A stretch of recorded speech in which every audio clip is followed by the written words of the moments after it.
Jerusalem, 640 BC. A boy stands in the doorway of his father's bedchamber, barefoot, silent. The floor is still wet with blood. King Amon, his father, was murdered hours ago by his own servants, stabbed in the dark by men who once swore loyalty. The child is 8 years old. He does not cry, he does not speak. He only stares at the empty throne visible through the corridor, massive and cold, waiting. By sunrise, that throne will be his. But here's what no one expects. This 8-year-old will become the most radical reformer in the history of Judah. He will tear down altars his grandfather built. He will burn the bones of false prophets. He will weep over a book no one has seen in generations. And that book will rewrite everything, not when he's older, not when he's ready, but while he's still young, still afraid, still small enough that men twice his age mock him to his face. This is the story of Josiah, the boy king who refused to wait for permission to seek God with his whole heart. And what you're about to see will destroy every excuse you've ever made about being too young to make a difference. If this story grips you, subscribe and turn on the bell, because the next 60 minutes will show you what happens when a child decides that God's voice matters more than a nation's compromise. The palace corridors smell of incense and iron. Dawn breaks cold over Jerusalem, and the boy named Josiah walks behind the funeral procession of his father, King Amon. The servants who killed the king have already been executed, dragged into the courtyard and cut down by loyalists who acted swiftly to prevent chaos. But the chaos is already here. It lives in the eyes of the officials, in the whispers of the priests, in the way every man in the procession watches the child and calculates what his weakness might cost them. Josiah's eyes are dry, not from hardness, but from shock. He has seen too much blood in 2 days. His fathers, the servants. Now the city waits to see if his own will follow.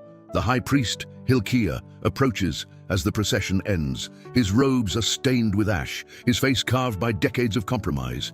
He kneels before the boy, and the gesture sends a ripple through the crowd. Men who were weighing their options suddenly drop to one knee. Soldiers, advisors, merchants. They kneel not out of love, but out of survival.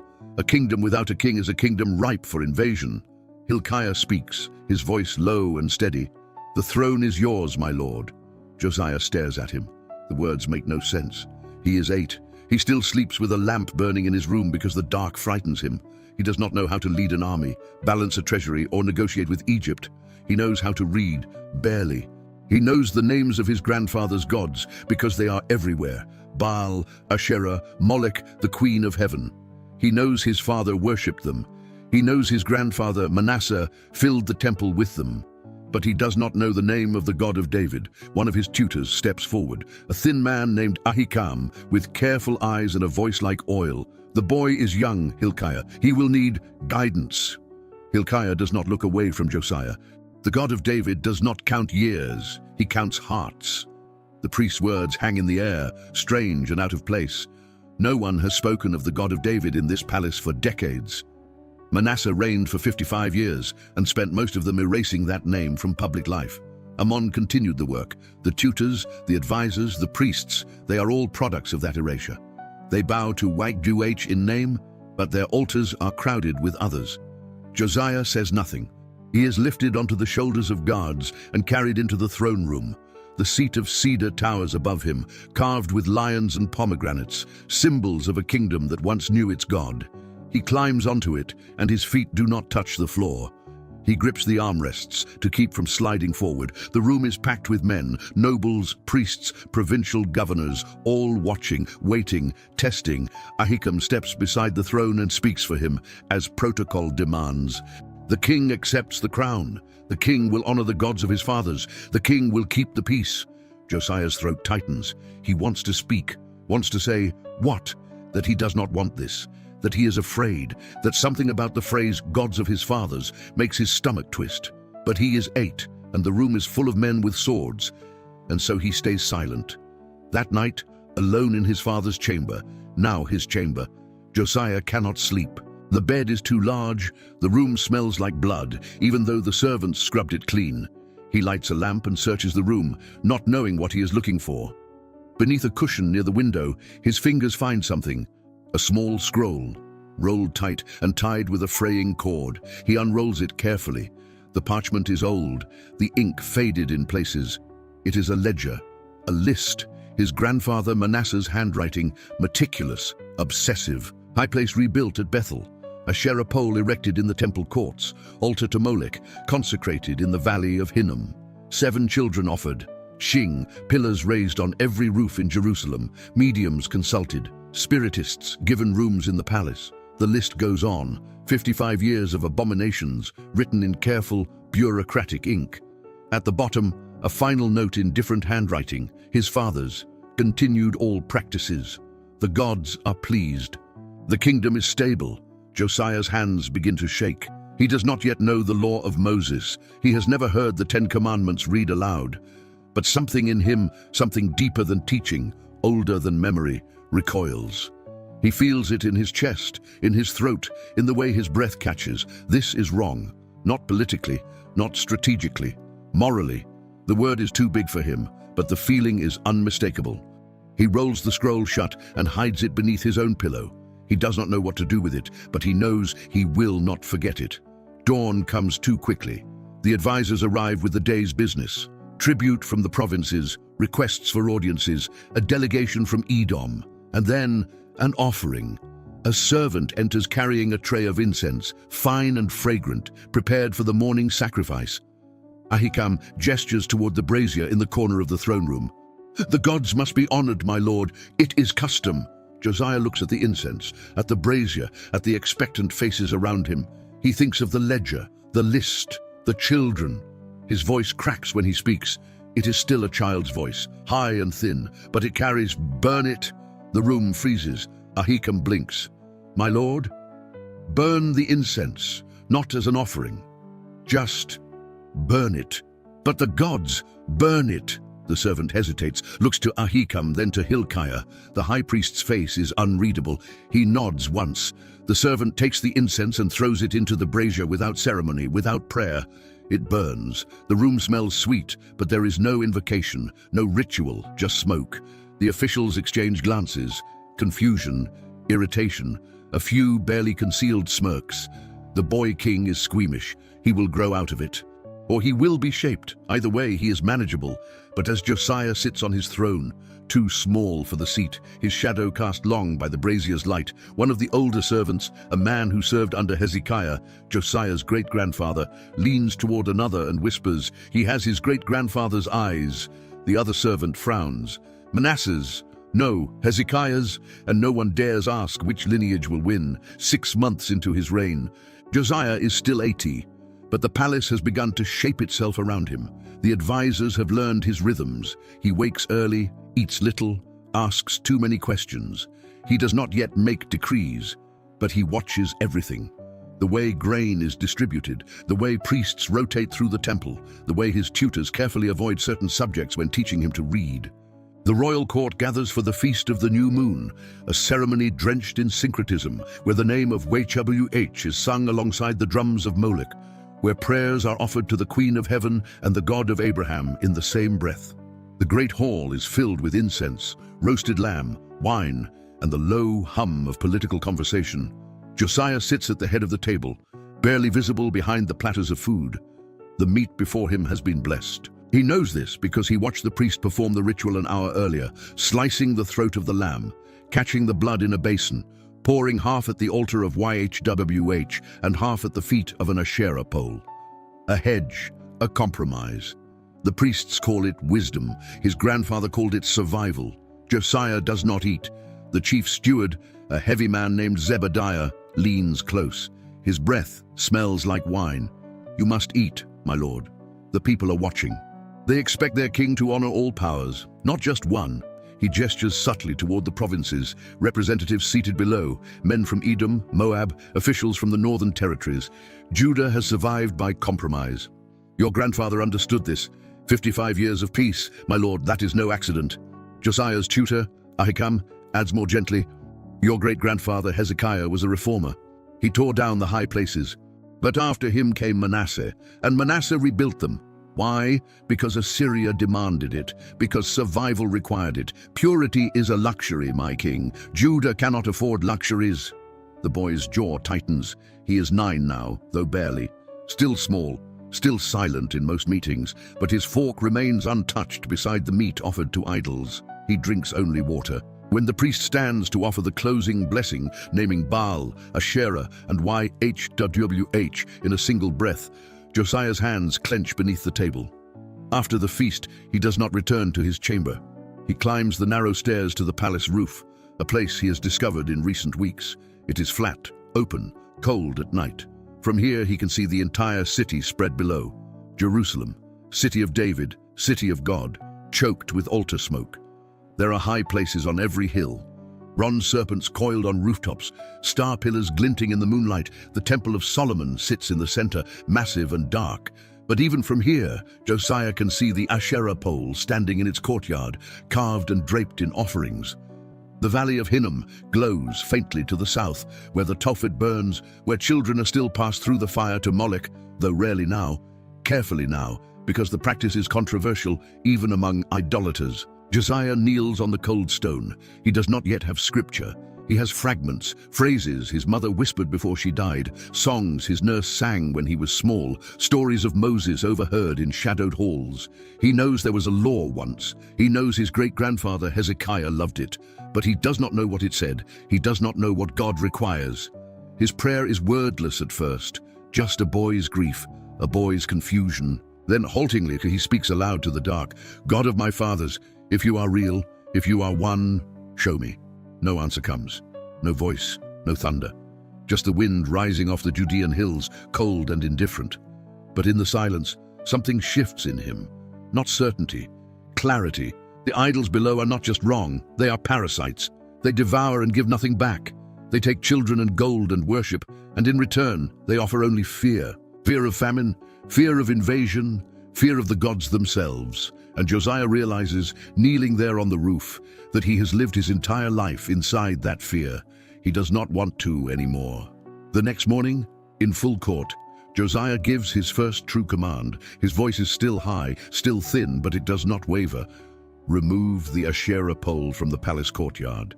The room goes silent. Hilkiah, standing near the throne, tilts his head slightly. Ahikam pales. Zebediah, the chief steward, steps forward, his tone carefully respectful but edged with warning. "My lord, the pole has stood in this courtyard since your grandfather's time. It is traditional. The goddess protects the grain, the flocks, If she is real," Josiah interrupts, and every head in the room turns. "Let her strike me. If she is wood, let her burn." The boy stands. He is still too small for the throne, but something in his posture, something in the way he meets their eyes, makes the advisors hesitate. Hilkiah watches him carefully, saying nothing. Finally, the high priest nods. It will be done. Josiah walks out of the throne room. He does not look back. Behind him, the officials erupt into whispered arguments. Ahikam's voice rises above the rest. "He is a child. This is a phase. We will guide him back." But Zebediah, older and wiser in the ways of power, shakes his head slowly.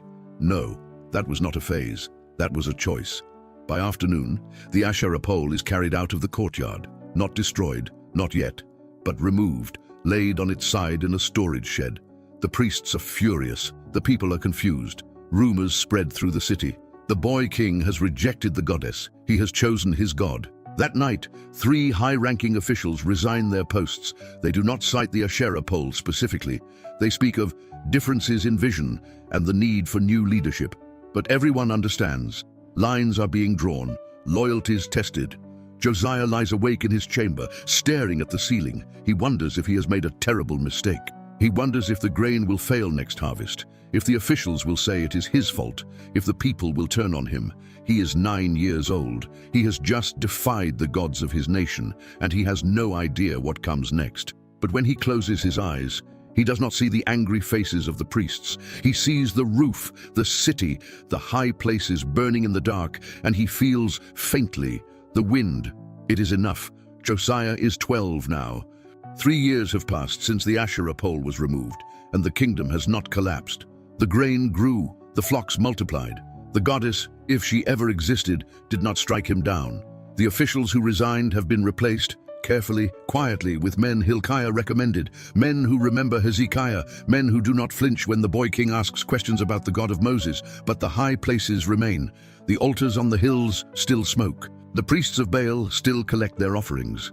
Josiah has learned to move slowly. A frontal assault would fracture the kingdom. So he watches, he listens. He asks his tutors about the law, what it said, where it went, why no one reads it anymore. The answers are always vague, lost in the fires of Manasseh's reign, scattered, dangerous to seek. But Josiah is no longer satisfied with watching. The delegation arrives at dawn, unannounced. 6 priests from the valley of Hinnom, their robes dark with soot, their faces hard. They are led by a man named Pashur, who served under Manasseh and grew wealthy on the Tophet's rituals. They do not bow deeply, they do not wait for permission to speak. Pashur's voice is sharp, controlled. "My lord king, we come regarding your recent decree." Josiah had issued it a week earlier, his first major command since the Asherah pole. No child sacrifice within Jerusalem's walls, not in the valley of Hinnom, not on the rooftops, not in the secret chambers beneath the old city. The decree was carefully worded. He did not condemn the practice outright, did not call it murder, did not invoke God's name. He simply said, the crown does not permit it within the capital. It was a compromise, a small step. But to the priests of Molech, it was an act of war. Pashur continues, his tone edged with barely concealed contempt. "You overstep, my lord. The rites are ancient, older than David, older than Moses. The people choose them freely. Parents bring their children to the fire because they believe, truly believe, that the God will bless their remaining sons, protect their crops, shield them from Assyria. You are young. You do not yet understand the weight of kingship. But this decree endangers us all." Josiah's hand rests on the hilt of his ceremonial dagger. He has never used it, he has never even drawn it, but his fingers tighten around the grip as he speaks, and his voice, no longer high, beginning to deepen, is steady. "Then let the people choose without their children's blood on the altar. Let them bring grain, or gold, or incense. Let them bring themselves, but not their sons, not their daughters. The decree stands." Pashur's face darkens. "You do not understand what you are doing. I understand enough. Do you?" Pashur steps closer, his voice dropping to a near whisper. "Your grandfather ruled for 55 years. Your father for 2. You have ruled for 4. Do you truly believe you know better than them? Do you believe your feelings, your squeamishness, should overturn generations of tradition?" Josiah meets his eyes. "I believe that if your God requires the blood of children to be satisfied, then he is no God at all. He is a demon. And I will not let demons rule in Jerusalem." The room goes cold. The priests exchange glances. One of them mutters something under his breath, a curse, perhaps, or a prayer. Pashur's jaw tightens. He bows, stiffly, mockingly, and turns to leave. At the threshold, he pauses. This boy will not survive his idealism." The words are spoken loud enough for the guards to hear, loud enough for Josiah to hear. Then the priests are gone, their dark robes disappearing into the streets of the city. Hilkiah, who has been standing silent in the corner, steps forward. "You have made enemies, my lord." Josiah nods slowly. "I know. They will not challenge you openly, but they will wait. And when you stumble, when the harvest fails, or when Egypt marches, or when the people grow tired, they will say it is because you angered the gods. Let them say it."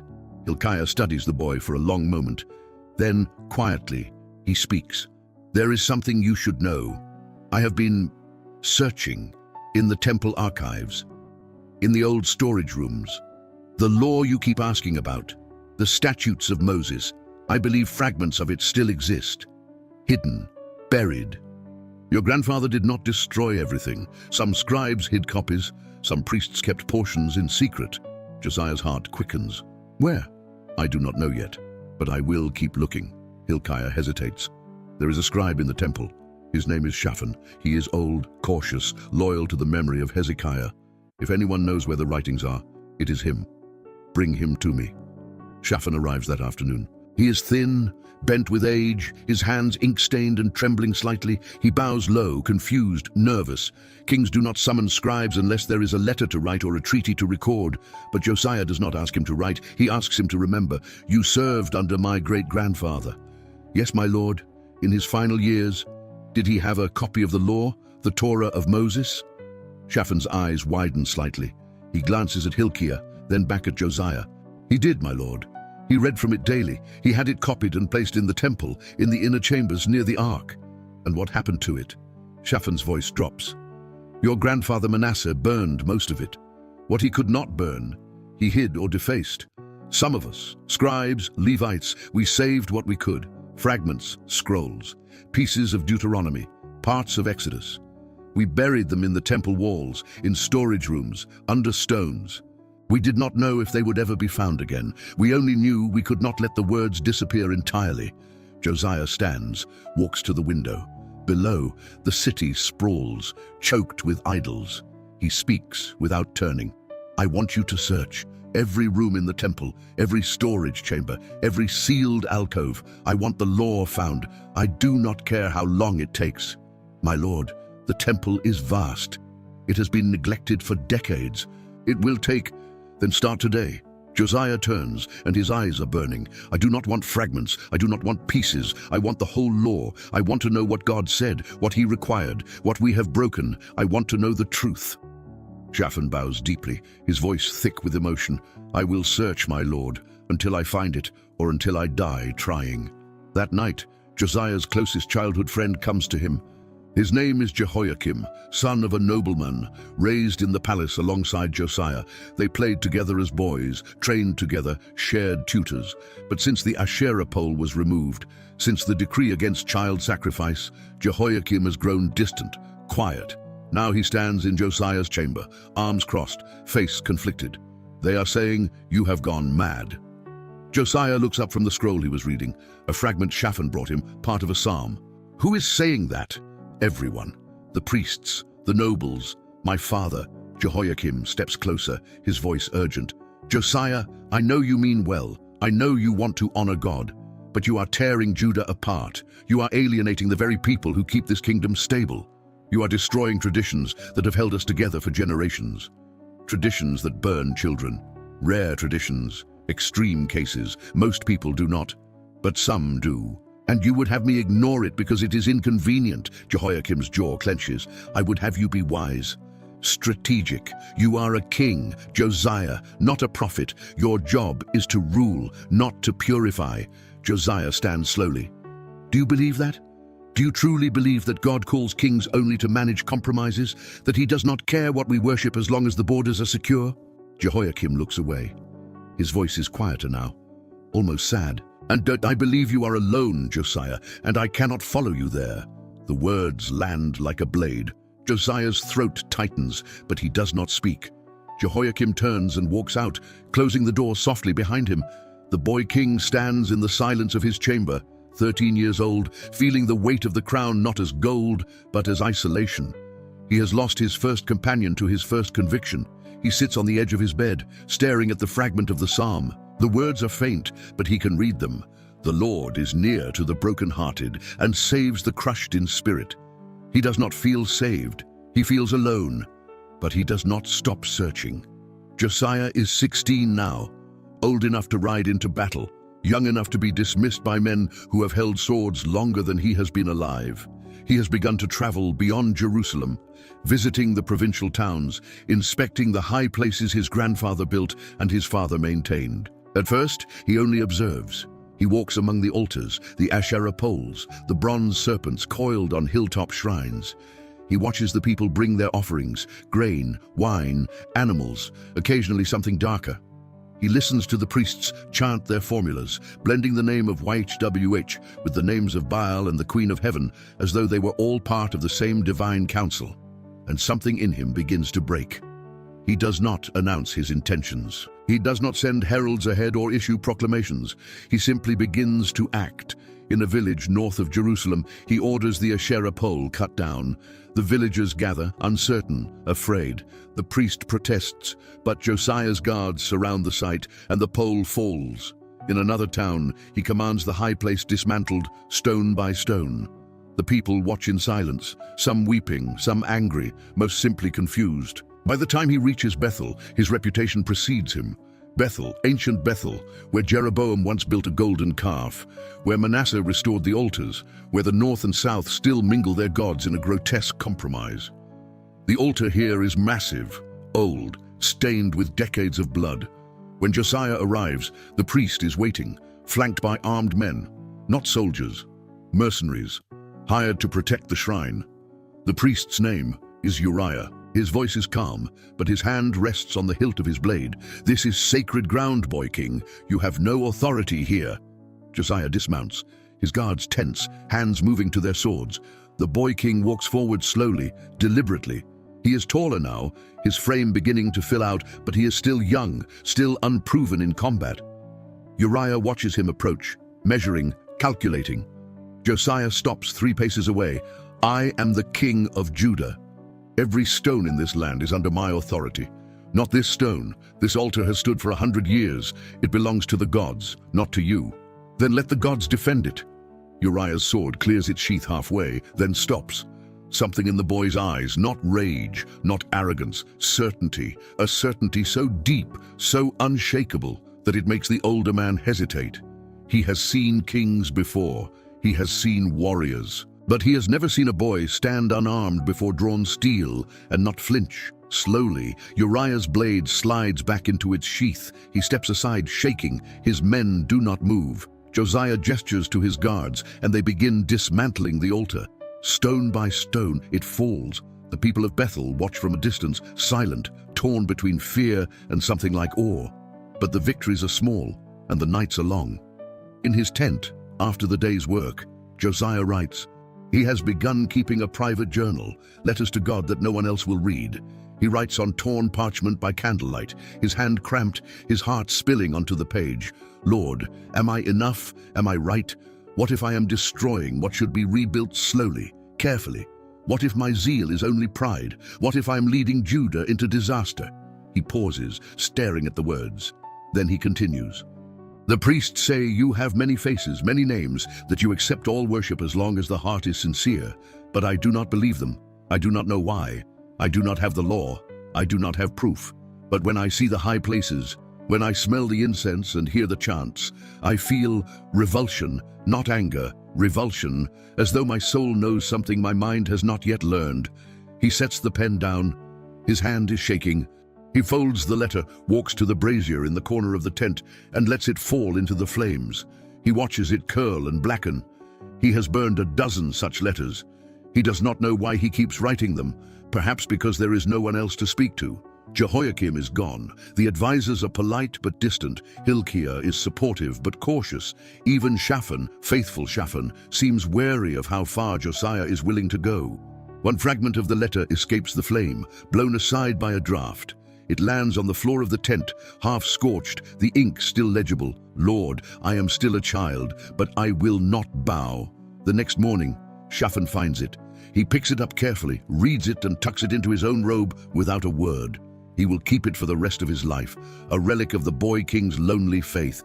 When Josiah returns to Jerusalem, the resistance intensifies. A coalition of provincial priests petitions the court, demanding an audience. They speak respectfully, but their message is clear. The king is overstepping.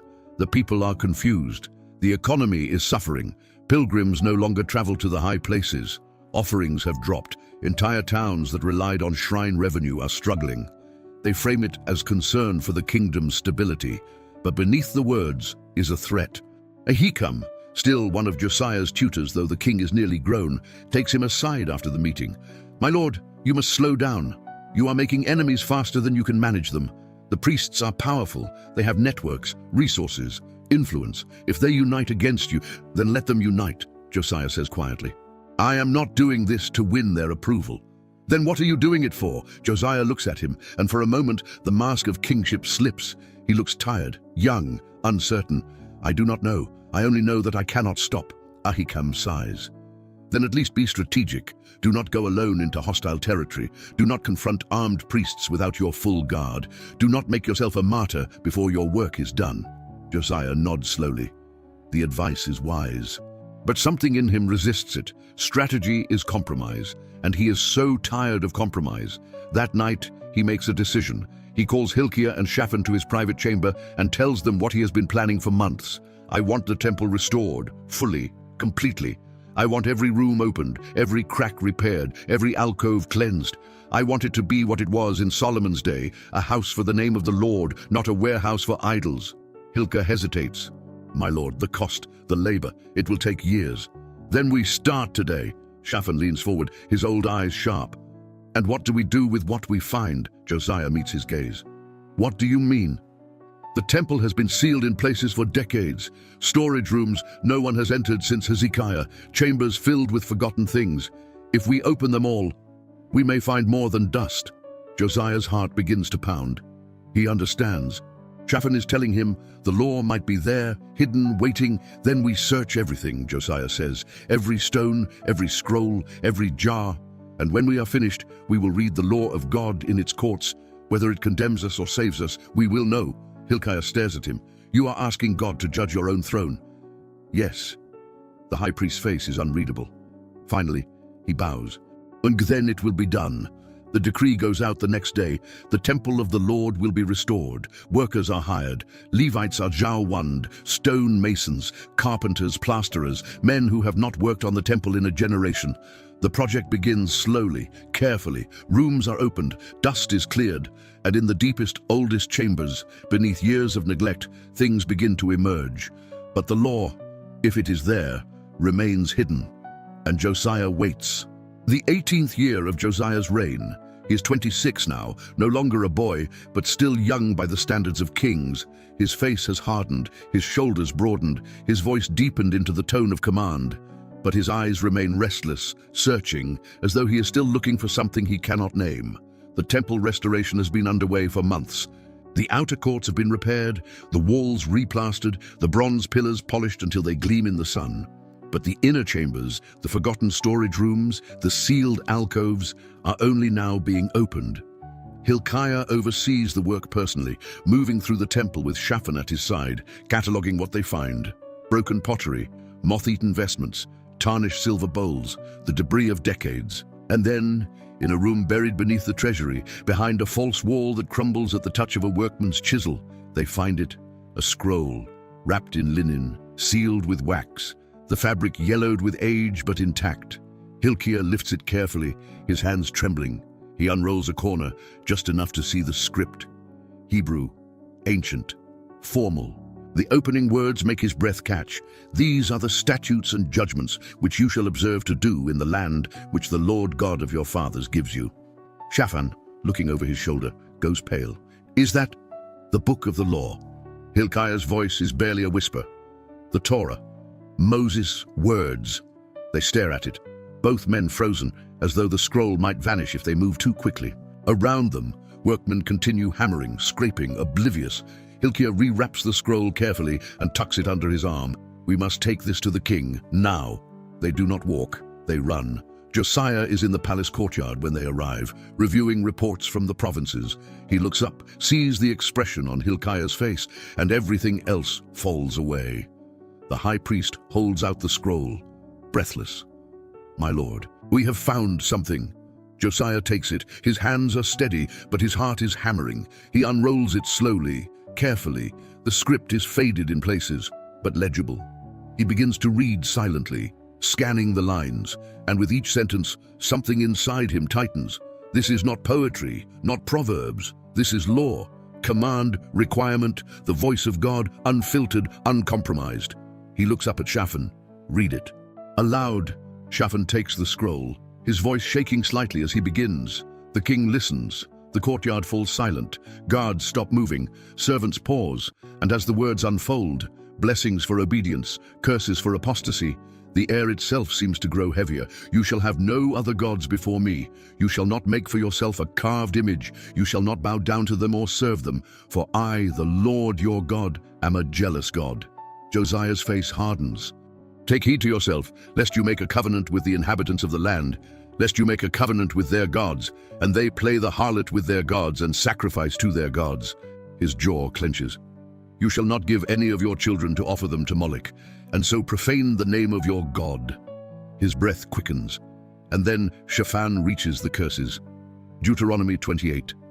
The litany of judgments for a nation that forsakes the covenant. Famine, plague, siege, exile. The words are surgical, precise, devastating, every sentence a mirror, every commandment a condemnation, because Judah has broken them all. Manasseh broke them, Amon broke them, the priests broke them, the people broke them, and Josiah, zealous, reforming, faithful Josiah, grew up in the wreckage of that breaking, breathing its air, walking its streets, ignorant of the depths of what had been lost. Shaphan's voice falters as he reads the final curse. The Lord will bring you and your king whom you set over you to a nation that neither you nor your fathers have known. And there you shall serve other gods of wood and stone. The Lord will scatter you among all peoples, from one end of the earth to the other. Silence. Josiah stands motionless for a long moment. Then, without warning, he grabs the neck of his robe and tears. The fabric rips from collar to waist, the sound sharp and violent in the stillness. He falls to his knees on the stone courtyard, his face twisted in anguish. "We are lost!" The guards stare, horrified. Hilkiah steps forward, but Josiah waves him back. His voice is raw, breaking. "Do you hear it? Do you understand? This is what God said. This is what he required. And we, my fathers, my grandfather, my people, we have broken it all. Every statute, every command. We burned his law. We forgot his name. We sacrificed our children to demons and called it wisdom." He looks up at Hilkiah, tears streaming down his face. How can we stand before him? How can we claim to be his people when we have spent generations spitting in his face? Hilkiah has no answer. Shaphan is weeping silently, the scroll still clutched in his hands. The courtyard is frozen, caught in the gravity of the king's grief. Josiah's voice drops to a whisper. "I did not know. I tried. I tore down the altars. I burned the high places, but I did not know. I was groping in the dark, guessing at what might please him. But he already told us. He already spoke. And we buried his words in a wall and forgot they existed." He presses his forehead to the ground, shoulders shaking. For the first time in his reign, Josiah does not have an answer. Only grief, only the crushing weight of collective guilt, inherited sin, the sins of fathers piled on the backs of sons until the bones crack. Finally, he lifts his head. His eyes are red, his voice hoarse. "Go to Huldah." Hilkiah blinks. "The prophetess." "Yes, she hears from God. Ask her." His voice breaks. "Ask her if there is any hope. Ask her if we are already condemned. Ask her what the Lord says about us now." Hilkiah bows and leaves immediately, taking Shaphan and a small delegation with him. Josiah remains kneeling in the courtyard, alone, the torn robe hanging from his shoulders like a wound. The word returns by evening. Huldah's message is delivered by Hilkiah, spoken quietly in the king's private chamber. Josiah listens, his face unreadable. "Thus says the Lord, behold, I will bring disaster on this place and on its inhabitants, all the curses that are written in the book which they have read before the king of Judah, because they have forsaken me and burned incense to other gods, that they might provoke me to anger with all the works of their hands. Therefore my wrath shall be poured out on this place, and it shall not be quenched." Josiah closes his eyes. He expected this, but hearing it spoken aloud, confirmed by the mouth of a prophet, is a different kind of pain. Hilkiah continues, his voice softer now. "But concerning the king of Judah, who sent you to inquire of the Lord, thus shall you say to him, Thus says the Lord God of Israel, because your heart was tender, and you humbled yourself before the Lord, when you heard what I spoke against this place and against its inhabitants, that they would become a desolation and a curse, and because you tore your clothes and wept before me, I also have heard you, says the Lord. Therefore, behold, I will gather you to your fathers, and you shall be gathered to your grave in peace. Your eyes shall not see all the disaster which I will bring on this place." Josiah opens his eyes. The room is silent. He understands what has been said. The kingdom is doomed. Judgment is set. Babylon will come. The people will be exiled. Everything his grandfather built, everything his reforms tried to restore, it will be torn down. But he will not see it. He has been given mercy, not the mercy of escape, the mercy of time. His generation, this generation, has a chance. Not to avert disaster, but to choose, to respond, to know the truth before the end. He stands slowly, walks to the window. Below, Jerusalem glows in the twilight, unaware of the sentence hanging over it. His voice, when he speaks, is quiet but steady. "Gather the people, every man, woman, and child in Judah. I do not care how long it takes. We bring them to the temple. We will read this book before the Lord. We will hear what he said, and we will choose together whether to live or die by it." Hilkiah stares at him. "My lord, the people will panic if they hear the curses. Then let them panic."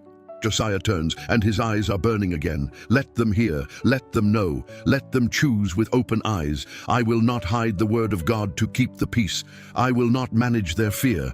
I will give them the truth, and we will see what they do with it.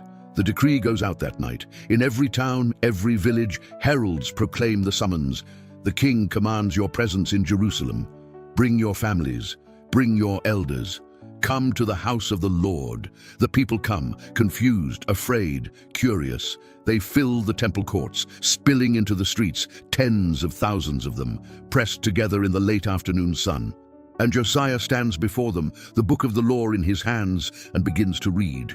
The reading takes hours. Josiah's voice carries across the temple courts, amplified by the stone walls, echoing through the streets of Jerusalem. He does not summarize. He does not soften. He reads the law as it was written, the commandments, the statutes, the blessings, and the curses. The people listen in silence at first, then in growing unease. Some weep, some cover their faces. Others stand rigid, faces pale, as the weight of what they have lost, what their fathers lost, settles over them like a shroud. When the reading is finished, Josiah closes the scroll. His throat is raw, his hands trembling. He looks out over the sea of faces, old men who remember Manasseh, young mothers holding children who have never heard the name spoken without qualification, priests whose entire livelihood has been built on compromise. And he speaks, not as a king issuing commands, but as a man standing on the edge of an abyss. You have heard the word of the Lord. You know now what he required. You know what we have broken. The prophetess has spoken. Judgment is coming. Not because God is cruel, but because we are guilty. Our fathers chose other gods. We have lived in the fruit of that choice. And now we must choose. Will we return to him, even knowing it may be too late? Or will we continue as we have been, worshipping in the dark, pretending all gods are one? He steps down from the platform, walks among the people. His voice grows quieter, more urgent. I cannot promise you safety. I cannot promise prosperity. The curse is already set, but I can promise you this. If we seek him now with all our hearts, we will know him before the end. We will die, if we must die, knowing the truth, knowing his name, knowing what we were meant to be. He stops in the center of the courtyard, lifts his hands. I make a covenant today, here, before the Lord. I will follow him. I will keep his commandments with all my heart and all my soul. I will walk in his statutes and not turn aside. Who will stand with me? Silence, long, terrible silence. The people look at one another, uncertain, afraid. This is not a political oath. This is not a treaty with Egypt or Assyria. This is a binding of souls, a choice that will cost them everything familiar. Then slowly an old man steps forward. His name is Azariah, a Levite who served under Hezekiah. His voice cracks as he speaks. I will stand with you, my king. A woman follows, then a young priest, then a farmer from Bethlehem, then a merchant from Hebron, one by one, then in groups, then in waves. The people come forward, not all of them, not even most, but thousands. Enough to fill the inner courts. Enough to make the stones tremble with the sound of their voices as they repeat the covenant after Josiah. We will follow the Lord. We will keep his commandments. We will not turn aside. The covenant ceremony extends into the evening. Josiah orders sacrifices prepared, bulls and rams, offerings of thanksgiving and consecration. The smoke rises thick and white into the darkening sky, visible for miles. In the outer courts, families gather in clusters, some embracing, others arguing quietly. The division is already visible, those who will follow the king's covenant, and those who will wait to see if the old gods strike him down. That night, Josiah does not sleep. He walks through the temple precincts, watching the people. Some have camped in the courtyards, unwilling to leave, as though proximity to the holy place might shield them from the coming judgment.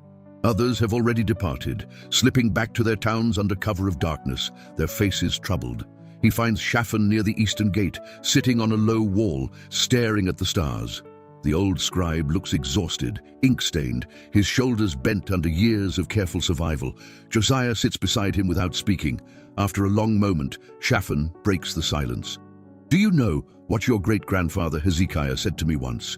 I was young then, newly appointed to the royal scribes. He had just destroyed the bronze serpent Moses made, the Nehushtan. The people were furious.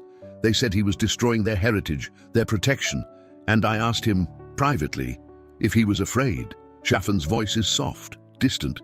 He looked at me and said, I am terrified, but I am more terrified of meeting God and having to explain why I let his people bow to a piece of bronze. Josiah turns to him. But did the people forgive him? Some did, most forgot, and then Manasseh reversed everything, and it was as though Hezekiah had never lived. Shaphan looks at Josiah, his eyes watery in the torchlight. But I never forgot. And when I hid those scrolls in the temple walls, when I buried fragments of the law in sealed rooms, I did it because I believed, I hoped, that one day someone like Hezekiah would return, someone who cared more about God's opinion than the people's comfort. He reaches out, grips Josiah's shoulder. You are that someone, my king. And whether the people remember you or forget you, whether your sons continue your work or undo it, God will remember. He sees what you have done, and it matters. Josiah's throat tightens. He nods, unable to speak. The Passover that follows is the greatest since the days of the judges. Lambs are slaughtered by the thousands. Blood runs in rivers through the temple courts, channeled into drains that carry it outside the city. The smell of roasting meat fills Jerusalem, mingling with incense and wood smoke.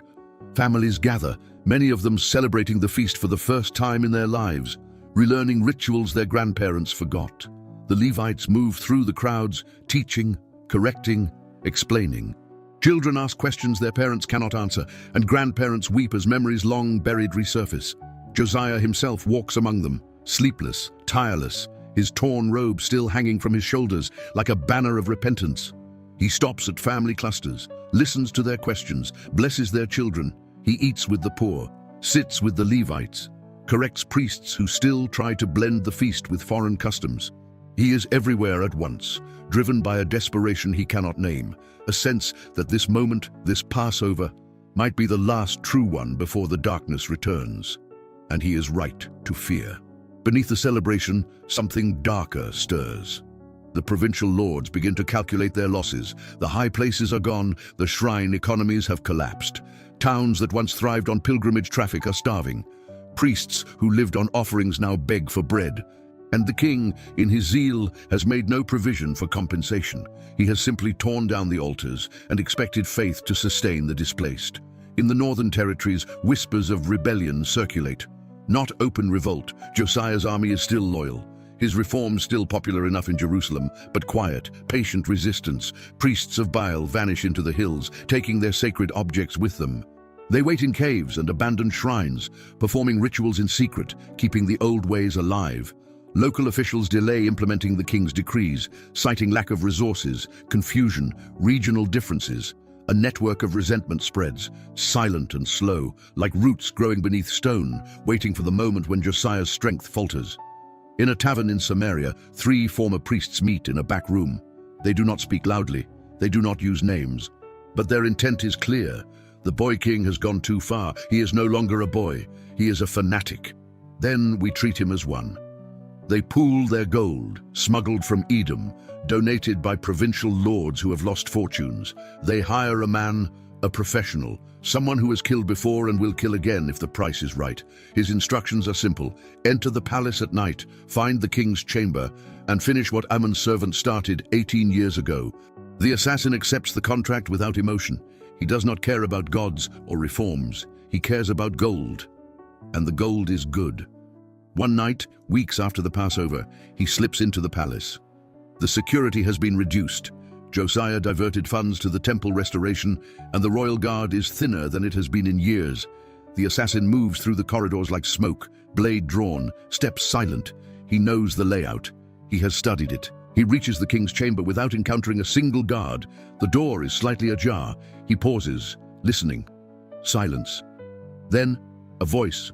Low, broken, barely audible. The assassin peers through the crack in the door. Inside, Josiah kneels in prayer. He is alone, unarmed, his back to the door.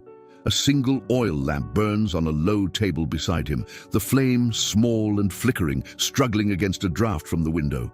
Josiah's hands are clasped before him, his head bowed. His voice is a whisper, directed at no one the assassin can see. I have done what you asked. I have torn down every false god. I have kept the feast. I have read your law before the people. I have made a covenant. But Lord, his voice breaks, it is not enough. The people's hearts are still divided.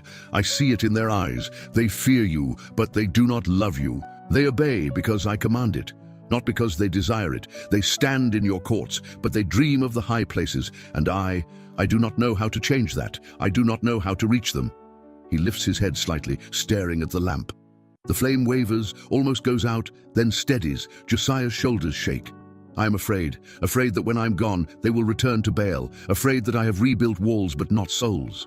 Afraid that I have failed you, even in my obedience. Tears stream down his face. He presses his forehead to the floor, his voice muffled. I do not know what else to do. I can only break idols. I cannot make hearts, and I'm so tired, so very tired. The assassin stands frozen at the threshold. His hand shakes. He does not know why. He has killed before. Merchants, officials, a rival priest who hired him first.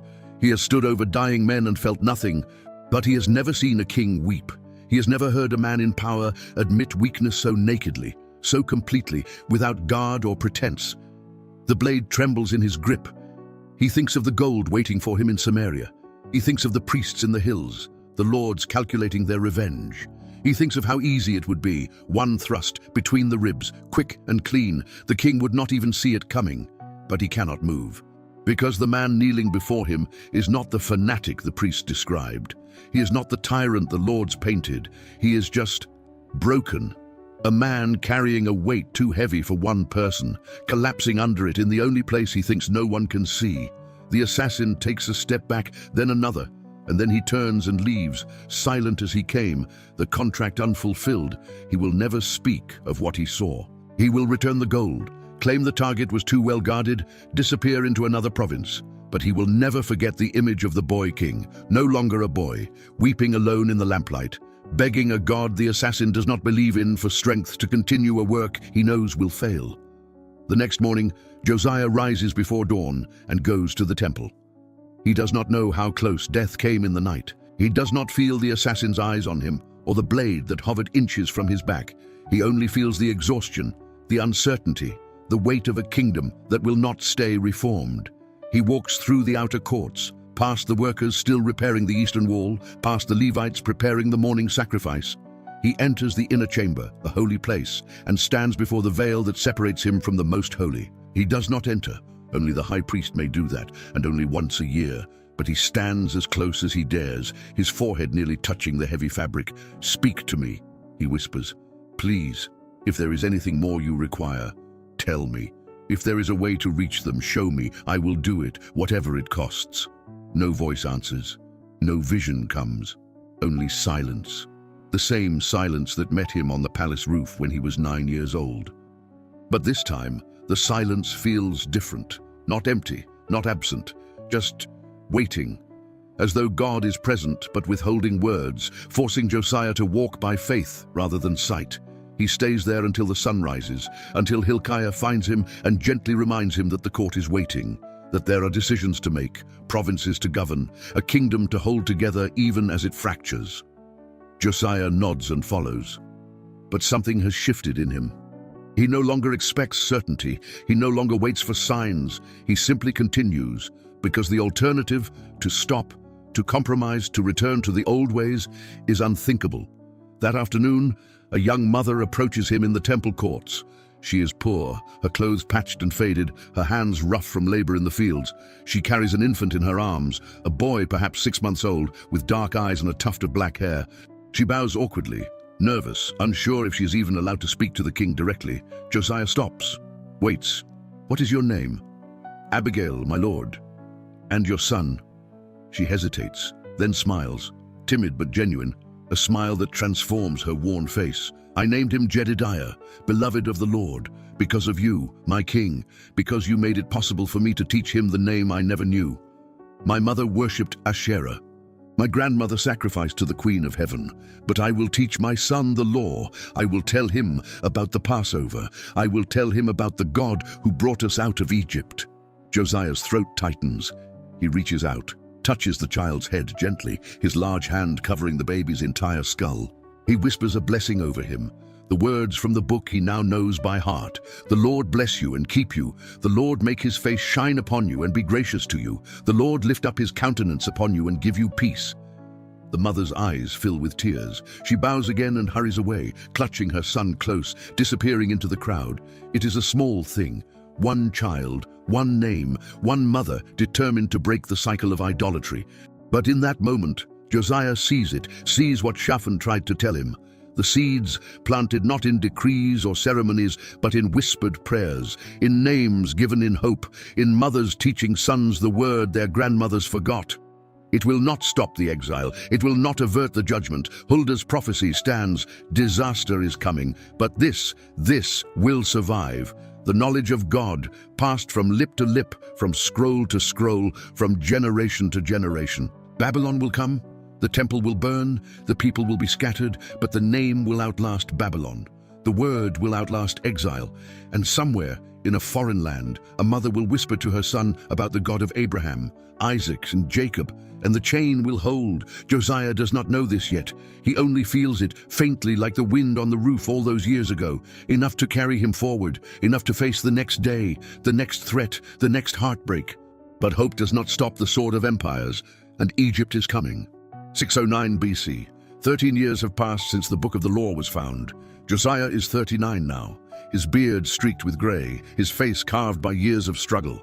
The reforms have held, barely. The temple stands restored, its courts bustling with Levites and worshippers. The high places remain destroyed. The Passover is celebrated annually, a rhythm the people have slowly, grudgingly accepted, but the resistance never died. It only went underground, waiting. And now the world is shifting. Assyria, the empire that dominated the region for generations, is collapsing. Nineveh has fallen to the Babylonians and Medes. The great beast is dying, and the powers of the ancient world are scrambling to fill the void. Egypt, under Pharaoh Necho II, sees an opportunity. He marches his army north through the coastal plain, heading toward the Euphrates to aid what remains of Assyria, or perhaps to claim its territories for himself. The Egyptian army will pass through Judah. Josiah receives the news in his council chamber. His advisors gather around the map spread across the table. Hilkiah, now aged and frail, barely able to stand without assistance. Shaphan's sons, who have taken their father's place after the old scribe died peacefully 2 years prior. Military commanders whose hair has grayed in Josiah's service. Provincial governors. They trace the Egyptian route with their fingers. Up the coast, through the Jezreel Valley, past Megiddo. One of the commanders speaks carefully, choosing his words. Pharaoh has sent word, my lord. He says he has no quarrel with Judah. He asks only for passage. He promises not to attack our cities or demand tribute. He says his war is with Assyria, not with us. Josiah stares at the map, his hands flat on the table. His jaw is tight. The veins in his neck stand out. He asks for passage through the land the Lord gave us. He marches to aid Assyria, the nation that destroyed our brothers in Israel, that besieged Jerusalem in my great-grandfather's time, that has oppressed us for generations.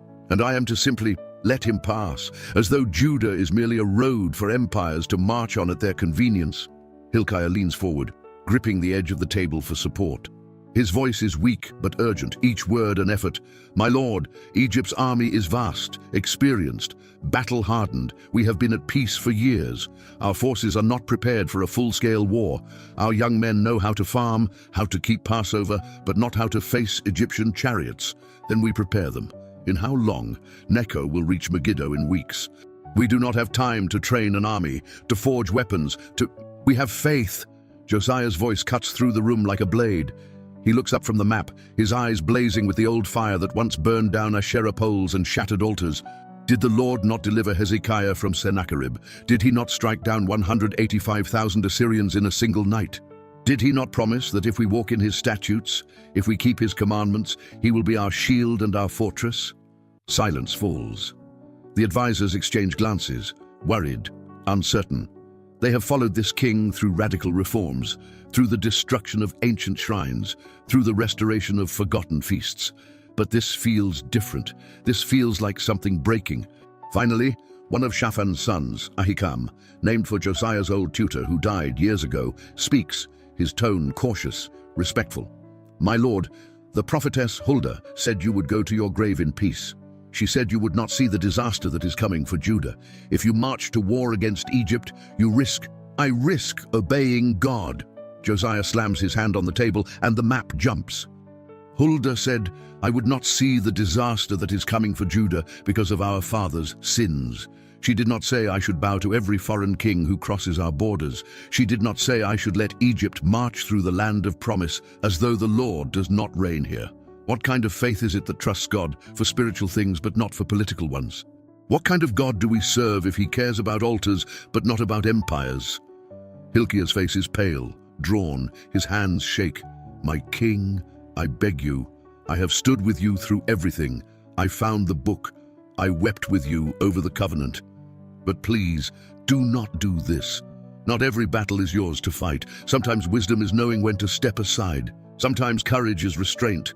Josiah looks at him, at the old priest who found the book, who stood beside him through every reform, who never once wavered in his support. And for a moment, doubt flickers across the king's face.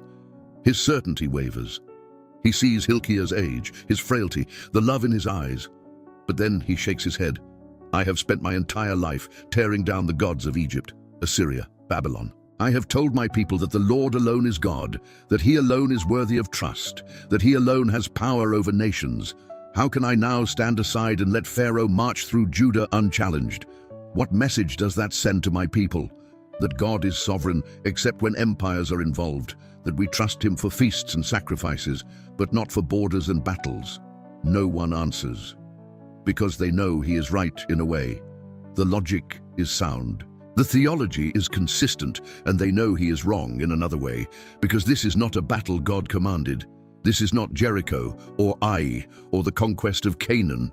This is a geopolitical conflict between empires, and Judah is small, weak, caught in the grinding gears of history. But Josiah cannot see it, or he sees it and refuses to accept it, because for him, there has never been a separation between the spiritual and the political. Every border is a theological statement. Every treaty is a confession of faith. To let Egypt pass is to admit that God's sovereignty has limits, and Josiah cannot, will not, make that admission. He straightens, his voice final. Mobilize the army. We march to Megiddo. We stop the Egyptians. The room empties slowly, the advisors filing out in silence. Only Hilkiah remains, leaning heavily on his staff. He looks at Josiah with tears in his eyes. And I love you like a son, the old priest whispers, and I am afraid for you. Josiah crosses to him, embraces him. I know, but I cannot do otherwise. I have walked this path too long to turn back now. Hilkiah pulls away, studies his face. Then may the Lord be with you, and may he forgive me for not stopping you. He leaves, and Josiah is alone. The preparation is frantic, chaotic. Soldiers are pulled from garrisons across Judah, hastily equipped, poorly trained. Many of them are young, too young, boys of 15 and 16 who have grown up in Josiah's reformed kingdom, who know how to recite the Shema but have never held a sword in battle. The veterans are few, and they know the odds. They have heard stories of Egyptian warfare, of their chariots and archers, of their disciplined legions. But the king has spoken, and so they march. Josiah rides at the head of the column, his armor polished until it gleams, his banner flying, the Lion of Judah on a field of blue. He looks every inch the warrior king, the reformer who never bent, the man who stood against gods and empires alike. The people line the streets of Jerusalem to watch him leave, and their faces are conflicted. Some cheer, caught up in the moment, believing in their king's faith. Others weep, sensing that something terrible is unfolding. Mothers clutch their sons, wives embrace their husbands, children wave small flags without understanding. Josiah sees it all and feels the weight crushing down on him. But he does not stop, cannot stop, because stopping would mean admitting doubt, and doubt would unravel everything he has built. He prays as he rides, silently, desperately, the words tumbling over each other in his mind. Lord, if this is not your will, stop me. Send a sign. Send a prophet. Send anything. Strike me with illness, lame my horse, turn the sky black, give me any reason to turn back. But if I am to fight, if this is your battle, give me strength, give me victory. Let the nations know that you are God, that you reign over pharaohs and emperors, that your people are not pawns for empires to move at will. No answer comes. Only the sound of hooves on stone, the clink of armor, the murmur of anxious men who march because their king commands it, not because they believe they will return. They reach the Jezreel Valley in 3 days of hard marching. The plain stretches wide and flat, a natural battlefield that has seen blood for centuries, from the days of Deborah and Barak to the wars of the northern kingdom. The Egyptian army is already there, camped on the far side, and the sight of it steals the breath from Judah's soldiers. The Egyptian force is massive, tens of thousands of men, organized in perfect formations, their chariots gleaming, their banners rippling in the wind. Gold and blue, the colors of empire, the colors of conquest. Pharaoh's tent is a pavilion of silk in the center, surrounded by elite guards. This is not a raiding party. This is a professional army, marching to shape the future of the ancient world. Judah's force looks pitiful by comparison. A few thousand men, poorly equipped, uncertainty written on every face. The commanders gather in Josiah's tent that evening, and the mood is grim. "My lord," one of them says quietly, "we are outnumbered. Badly. If we take a defensive position on the ridge, we might hold for a time, but we cannot win." Another finishes. "Not in open battle. Not against that." Josiah stares at the map, his face unreadable. "Then we do not fight in open battle. We harass their flanks. We strike at night. We make them pay for every mile." "My king, even if we delay them, what do we gain? They will still pass through. They will still reach the Euphrates. We will only have bled for nothing." Josiah looks up sharply. "We will have bled for the honor of God. For the principle that Judah is not a doormat for empires. That matters." The commanders fall silent. They do not know how to argue with theology. That night, Pharaoh sends one final message, delivered by a herald under a white flag. Josiah receives it in his tent, surrounded by his commanders, the air thick with tension. The herald is tall, Egyptian, his accent thick, but his Hebrew clear. He reads from a scroll, his voice formal, detached. "Thus says Pharaoh Necho, beloved of Ra, Lord of the two lands, what have I to do with you, King of Judah? I have not come against you this day, but against the house with which I am at war. God has commanded me to hurry. Cease opposing God, who is with me, lest he destroy you." The words hang in the air, absurd and infuriating. Pharaoh, invoking God. The polytheist who worships Ra and Horus and Osiris and a dozen other demons, claiming divine mandate, claiming that God, the God of Abraham, Isaac, and Jacob, is with him. Josiah nearly laughs. It is so audacious, so blasphemous, that for a moment he cannot even form a response. Then his face hardens. "Tell your master," he says slowly, his voice cold and sharp as a blade, "that the Lord of hosts does not speak through pharaohs. Tell him that the God who drowned his ancestors in the Red Sea, who broke the pride of Egypt with plagues, who delivered Israel from bondage, that God does not march with armies that bow to Ra, and if he wants passage through Judah, he will have to take it by force." The herald's face remains impassive, but something flickers in his eyes. He bows stiffly and leaves. The tent is silent. The commanders stare at Josiah, some with admiration, some with horror, all with the growing realization that there is no turning back now. One of them, an older captain named Jehu, who fought in Josiah's early campaigns against the high places, steps forward. His voice is careful, respectful. "My king, the men are ready. They will follow you, but they are outnumbered 3-1. Perhaps worse. If we attack, we defend. We hold the high ground on the ridge. We force them to come to us. We make them fight uphill, disrupt their chariots, neutralize their advantage." Josiah stands, begins strapping on his sword. The Lord does not need numbers. Gideon defeated the Midianites with 300. Jonathan and his armor-bearer routed the Philistines. God delights in using the weak to shame the strong. But even as he says it, a hollow feeling spreads in his chest, because this does not feel like Gideon's battle. It does not feel like Jonathan's raid. It feels like something else, like pride, like a man trying to force God's hand. And Josiah does not know the difference anymore, cannot tell where faith ends and ego begins. He pushes the doubt down, buries it beneath layers of conviction. He has come too far to question now.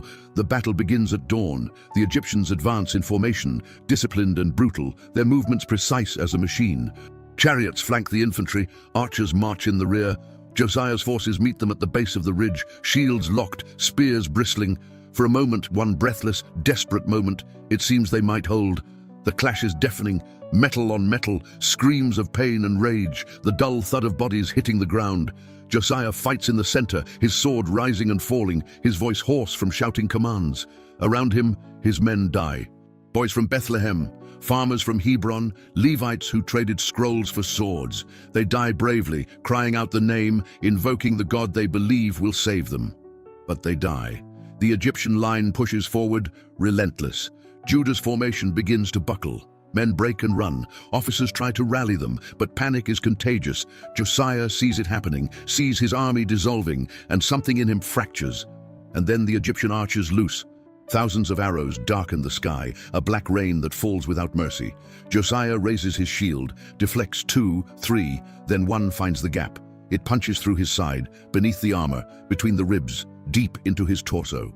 The impact spins him, knocks him back against his chariot. He gasps, the breath driven from his lungs. Blood blooms warm and thick against his tunic, spreading fast. He looks down, sees the shaft protruding from his side, and understands.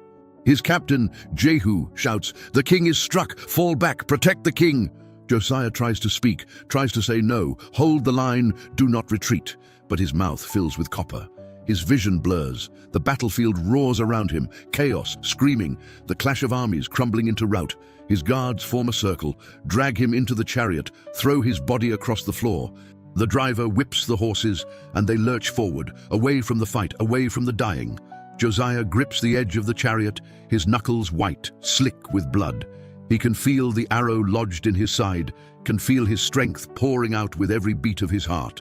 Each jolt of the chariot sends fresh agony through his body. He clenches his teeth, refuses to cry out, but tears stream down his face, not from pain, but from something worse. Failure. He whispers, barely audible over the thunder of hooves and wheels, "Not here, not Megiddo." They race back toward Jerusalem, the chariot bouncing over the rough terrain. Josiah drifts in and out of consciousness, his mind fracturing into fragments, memories bleeding into visions. He sees the throne room from his childhood, massive and cold, the Asherah pole falling in slow motion, Hilkiah holding the scroll, his face lit with wonder. The people repeating the covenant, their voices like thunder. His mother's face, he can barely remember her now, but he sees her, young and kind, singing a psalm. Huldah's voice echoing, "You will go to your grave in peace." Is this peace? His body broken, his army shattered, his reforms fragile as parchment. His sons, what will his sons do? Jehoahaz, passionate but impulsive.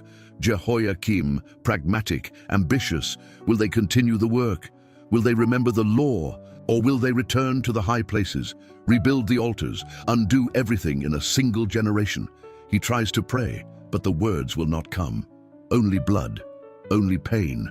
Only the awful, crushing realization that he may have been wrong, that Pharaoh's warning might have been true, not because Ra spoke, but because God remained silent, and Josiah mistook that silence for approval, that he confused his will with God's and led men to die for it.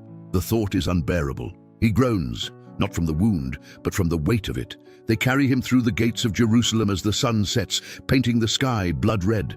The city erupts in wails, people pour into the streets, clutching at the chariot, weeping, crying out, tearing their clothes. Mothers scream for sons who will not return. The physicians are summoned, but when they see the wound, their faces fall. The arrow went too deep, vital organs pierced, infection already spreading. There is nothing they can do. Josiah is carried to his chamber, the same room where he slept as a terrified 8-year-old. They lay him on the bed, cut away his armor, try to staunch the bleeding, but it is too much. Too deep. The fever sets in within hours, burning through him like wildfire. Hilkiah comes, moving slowly, leaning on his staff. He bends close, his old face streaked with tears, and takes Josiah's hand. "My king, my son." Josiah's eyes open, unfocused. "I was wrong." "No, you were faithful. I was proud." His voice is barely a whisper. "I thought, if I had enough faith, God would have to act, but faith is not manipulation. I tried to force his hand, and men died for it." Hilkiah weeps openly now. "You did more for God than any king since David. You restored his law, you cleansed his temple, I left my sons." "An impossible standard."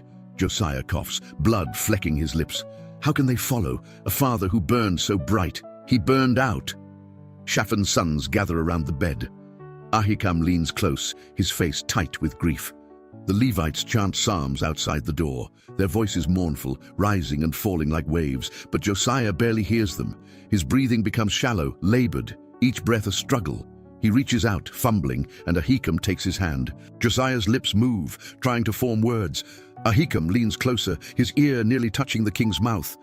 "Remember," Josiah whispers, his voice thread-thin, "keep the book, teach the children, do not let them." Forget. Even when Babylon comes, even when everything burns, keep the words. Ahikam nods, tears falling onto Josiah's hand. We will, my lord, I swear it. We will. Josiah's grip weakens. His eyes close. His chest rises once, twice, struggles for a third breath, and then stops. Silence. Absolute, crushing silence. The boy king who changed everything while still young dies at 39, his reforms unfinished, his dream unrealized, his people standing on the edge of the disaster he tried so desperately to prevent. The room is still. The physicians step back. Hilkiah bows his head, his body shaking with sobs. The Levites outside fall silent, then begin a new psalm, a lament. How long, O Lord, will you forget me forever? How long will you hide your face from me? The news spreads through Jerusalem like wildfire. The city that celebrated his coronation, that witnessed his reforms, that stood in the temple courts and repeated the covenant, now mourns. Women wail in the streets. Men sit in ashes. The temple courts fill with people who come just to weep, to sit in the presence of the place Josiah restored. And outside, beyond the walls, the world continues to turn. Egypt marches on, Babylon rises, Assyria dies, and Judah, small and wounded, stands alone. The boy king is gone, and the darkness he fought so hard to hold back begins to creep in. 70 years later, Babylon has fallen. The exiles return. An old man named Ezra, son of the priests who served under Josiah, stands on the walls of a ruined Jerusalem and remembers stories his grandfather told him. Stories of a king who wept over a book. Stories of altars torn down and covenants made. Stories that seemed like legends, too bright and pure to be real. But the book survived. Through the fires of Nebuchadnezzar's conquest, through the long night of exile in Babylon, through 70 years of displacement and grief, the book survived, hidden in robes as families fled, copied in secret by scribes who refused to let the words die, whispered from memory when scrolls were confiscated, taught to children in foreign lands, in languages their captors did not understand. The word that Josiah found, that broke him, that he gave his life trying to preserve, it outlasted the kingdom that rejected it. Ezra carries one such scroll now, wrapped in linen, as he walks through the rubble of Jerusalem. The temple is gone, burned, dismantled, its stones scattered. But the returning exiles have begun to rebuild, slowly, painfully, stone by stone, and they have asked Ezra, the scribe, the teacher, to read the law to them. Just as Josiah once did, in this very place a lifetime ago, the people gather in what was once the temple courtyard. Thousands of them, men, women, children. Many were born in Babylon and have never seen Jerusalem. Many are old, remembering the city as it was before the destruction, weeping at what it has become. They stand in silence as Ezra climbs onto a wooden platform hastily constructed for this moment. He unrolls the scroll. His hands shake, not from age, though he is old, but from the weight of what he holds. This is not just parchment and ink. This is the voice that called Abraham, the law that shaped Moses, the covenant that Josiah died trying to restore. Ezra begins to read. His voice carries across the courtyard, thin but clear. Hear, O Israel, the Lord our God, the Lord is one. You shall love the Lord your God with all your heart, with all your soul, and with all your strength.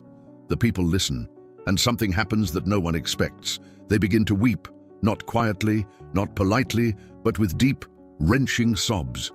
Grown men fall to their knees.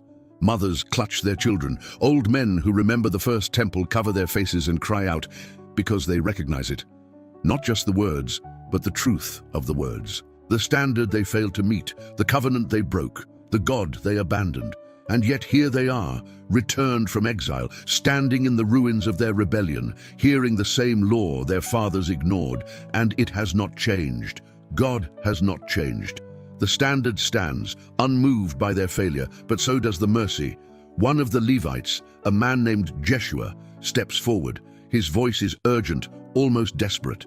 Do not mourn or weep.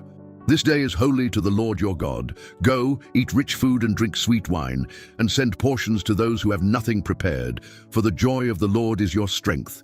The people look up, confused. Joy, after everything, after 70 years of exile, after the destruction, after the failure. Jeshua continues, his eyes bright with tears. The word has returned to us, not because we deserved it, but because God is faithful. King Josiah wept over this book because he saw our guilt, but we can rejoice over it because we see our redemption. We are here, we are alive, we are reading the law again. That is grace. Slowly, the weeping turns to something else. Not celebration, not yet, but hope. Fragile, tentative hope. The people begin to disperse, talking quietly, processing. Some go home to prepare feasts. Others linger, asking the Levites questions, wanting to understand more. And Ezra, still standing on the platform, looks down at the scroll and remembers the stories of Josiah, the boy king who found this very law and let it break him, who tore his robes and wept and reformed a nation that was not ready to be reformed, who died too young, too soon, in a battle he should not have fought. Was it all for nothing? For 70 years, it seemed so. Josiah's sons abandoned his reforms within years of his death. Jehoahaz reigned 3 months before Egypt deposed him. Jehoiakim rebuilt the high places, restored the idols, and mocked his father's memory. Judah returned to its vomit. Babylon came, just as Huldah prophesied. The temple burned, the people were scattered, everything Josiah built was torn down, but the book remained, and now, 70 years later, it is being read again, not in a powerful kingdom, but in ruins. Not to a people confident in their strength, but to refugees rebuilding from ashes, and they are listening, not perfectly, not without resistance, but they are listening. Because Josiah planted a seed. He did not plant a kingdom. Kingdoms rise and fall. He planted a memory, a hunger, a standard. The knowledge that God had spoken, that his words were written, that there was a covenant worth keeping even when it cost everything. He planted it in Hilkiah, who hid copies of the law before Babylon came. He planted it in Shaphan's sons, who taught their children the words even in exile. He planted it in Levites, who copied scrolls in secret. He planted it in mothers like Abigail, who named their sons Jedidiah and whispered the Shema over them at night. And now, 2 generations later, those seeds are bearing fruit. An old woman approaches Ezra as he descends from the platform. Her name is Hannah, and she is ancient, one of the few still alive who remembers the first temple before it burned. Her eyes are clouded with age, but her voice is steady. My grandfather told me about King Josiah. He said the king wept when he heard the law. He said Josiah tore down every idol in Judah, even the ones in the high places where my family worshipped. My grandmother hated him for it. She said he destroyed our traditions, our security. Ezra waits, unsure where this is going. Hannah's face softens. But my grandfather said something else. He said that when Babylon came, when the soldiers broke down the gates and burned the temple, when we were marched in chains toward a foreign land, it was Josiah's words we remembered, not the kings who compromised, not the priests who said all gods were one. Josiah, the fanatic, the boy king who would not bend. She reaches out, touches the scroll in Ezra's hands. He gave us something to hold on to in the darkness. And now we are here, reading it again. Tell me, was he a fool for trying? Ezra looks at her, then at the scroll, then at the people scattered across the courtyard, broken, humbled, but listening. His voice is quiet but firm. No, he was faithful. And faithfulness is never wasted, even when it seems to fail. Hannah nods slowly, tears sliding down her weathered cheeks.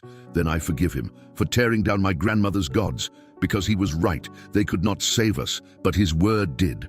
She walks away, and Ezra stands alone with the scroll, feeling the weight of generations in his hands. Josiah did not stop the exile, but he planted the memory that survived it. His reforms were not permanent, but his hunger for God's word became the seed of the second temple, the scribes, the preservation of Scripture itself.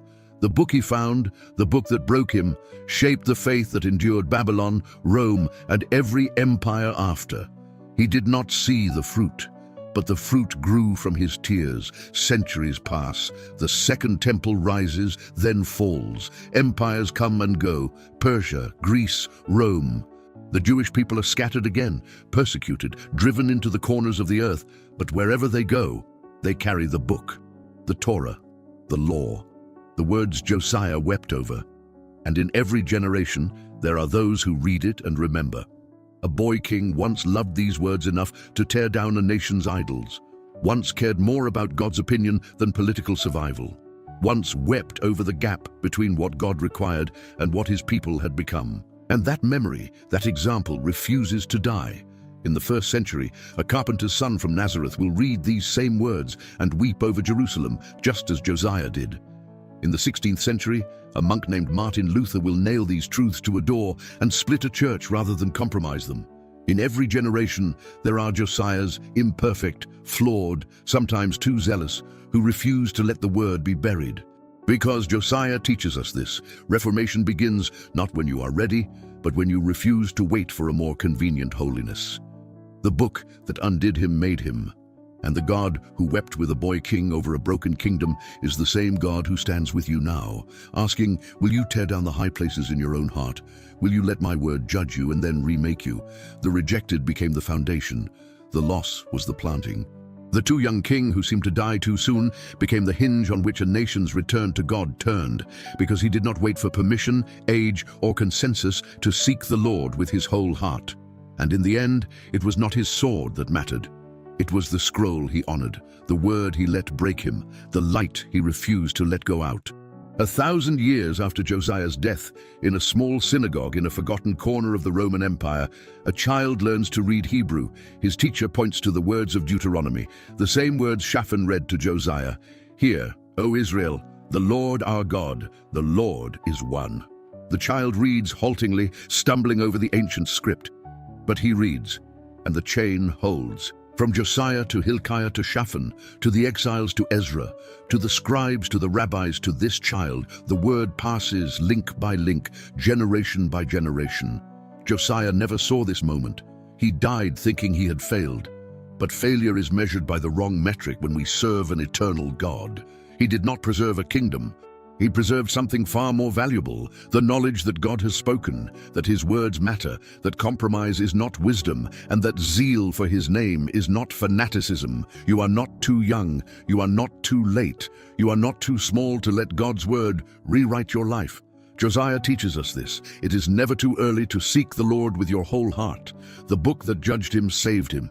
The reforms that seemed to fail planted seeds that blossomed centuries later. The boy king who died at Megiddo lives forever in every heart that refuses to bow to the gods of convenience. The God who stood with Josiah in the empty throne room when he was 8 years old is the same God who stands with you now. And he asks the same question. He asked that frightened boy, will you trust me, even when everyone else has forgotten my name? Will you honor my word, even when it costs you everything? Will you tear down your idols, even knowing that your children might rebuild them? Josiah said yes. And his yes echoed through the centuries, through exile and return, through destruction and rebuilding, through every generation that needed to remember. Faithfulness matters even when it looks like failure, especially when it looks like failure, because the book endures, the word remains. And the boy king who wept over it planted a forest that will outlast every empire. Blessed are those who hunger and thirst for righteousness, for they shall be satisfied. The hunger Josiah had, the desperate, consuming hunger for God's truth, is the same hunger that sustains the faithful through every exile. It is the hunger that built the Second Temple, the hunger that preserved Scripture through fire and sword, the hunger that whispers to every generation, do not settle for half-truths and comfortable gods. Seek the Lord while he may be found. Let his word break you, then remake you. Josiah was 8 when he took the throne, 26 when he found the book, 39 when he died, a brief life, a tragic end, but a legacy that outlasted his kingdom, his dynasty, his very name, because he chose the word over the world, and the word never fails. If this story touched you, subscribe, turn on the bell, and share it with someone who needs to know. It is never too early to seek the Lord with your whole heart. The boy king proved it, and his example still burns, a candle in the darkness, refusing to go out.